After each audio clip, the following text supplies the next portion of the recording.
just want to show you how you can upload photographs of your work to a Google Classroom assignment for some feedback. So the first thing that you need to do is you need to make sure that you've got both Google Classrooms and Google Slides apps downloaded onto your phone. The next step is that you need to go into Google Classrooms and you need to find your class. Here you'll see lots of different assignments. There might be lots of different materials and resources for you to look at. So to make it a bit easier to find, click on classwork and you will find the assignment that you're looking for. It might be filed underneath a theme or it might be near the top.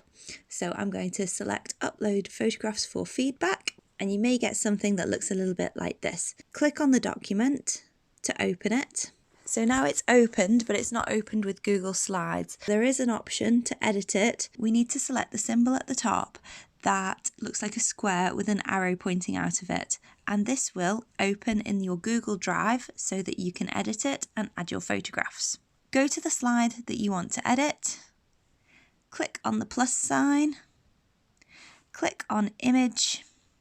Here you have an option of taking a photograph directly, or you may have already taken photographs and stored them on your phone. For this, I've got them on my phone.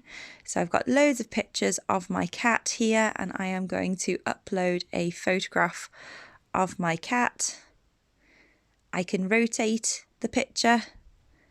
I can change the size of the picture, and I can drag it to the correct location.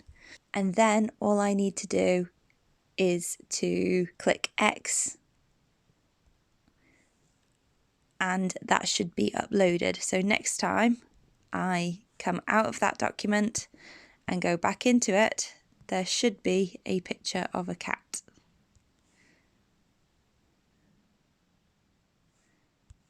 And there it is.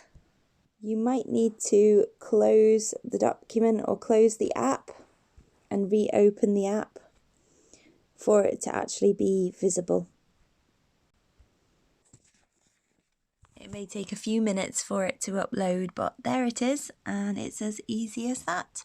Now that your photograph is uploaded, I can give you feedback, which I will give in this box. I'll give you some strengths and targets, and I will also tell you where you are on the red, amber, green scale.